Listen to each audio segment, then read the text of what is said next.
Bonjour tout le monde, je me présente, je suis Dr Zakar, professeur agrégé en gynécologie obstétrique au centre de maternité CHU Fatima Boukeba de Monastir. Je vais vous montrer une séance de simulation d'accidentalité procédurale concernant le frottis cervico-vaginal destiné aux résidents en gynécologie en formation, résidents de première ligne, résidents de famille, les sages-femmes diplômés ou étudiants en cours de formation et autres apprenants des CM2 aussi. Le cancer du col, c'est le deuxième cancer chez la femme au monde et même en Tunisie. Et actuellement, on assiste à un rajeunissement de l'âge du cancer du col et aussi le stade très avancé au moment de découverte de la confirmation histologique du cancer du sein. Certes, le frottis cervico-vaginal est un examen qui est anodin, simple, tout coûteux, qui permet de dépister, détecter les lésions précancéreuses qui précèdent des années et des années, 10 à 15 ans avant l'apparition du cancer à un stade initial. D'où l'intérêt d'insister, de réaliser un frottis cervico-vaginal. Le premier frottis cervico-vaginal doit être réalisé après le premier rapport sexuel. S'il est normal, il faut le faire à une année d'intervalle. Pourquoi? Pour éliminer les faux négatifs. Si on a deux frottis qui sont normaux à une année d'intervalle, on passe à un rythme annuel, un frottis tous les 3 ans jusqu'à l'âge de 65 ans. Et là, les patients qui sont donc sortis du dépistage après l'âge de 65 ans. Bien sûr, il y a plusieurs conditions à respecter avant de pratiquer le frottis cervico-vaginal. Notamment, il faut éduquer notre patient, il faut expliquer l'intérêt de suivre le rythme de surveillance par le frottis cervico-vaginal.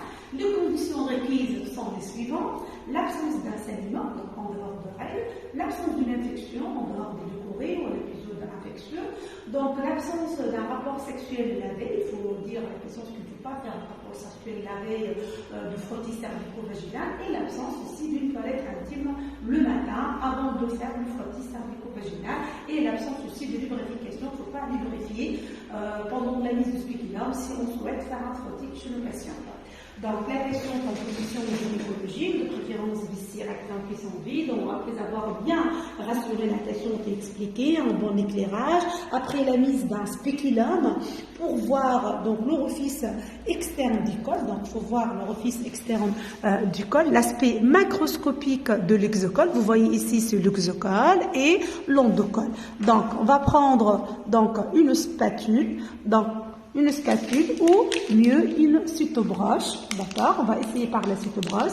Donc on va racler donc à l'endocole. Donc c'est la zone de jonction entre le changement de deux épithéliums, l'épithélium de l'endocole et l'épithélium de l'exocole. Et puis l'exocole, d'accord? On va racler et puis on va mettre dans cette solution qui est déjà rétabli bien sûr pour être acheminé au laboratoire après avoir bien rempli un formulaire indiquant bien sûr les différents antécédents et bien sûr caractéristiques de notre patient.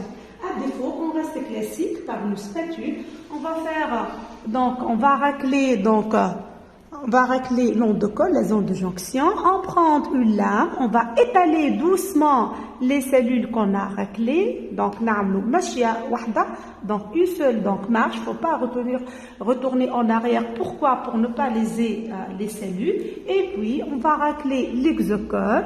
Soit on les met dans une même lame ou dans une autre lame. On va étaler en un seul mouvement. Bien sûr, si on est dans cette méthode de classique, on va prendre le lac à fixe à cheveux qu'on utilise donc pour fixer le cheveu. On va fixer à une distance de 15 à 20 cm pour ne pas bousiller les cellules qui ont été prélevées, et on ferme sur bien sûr une autre lame et on va acheminer au laboratoire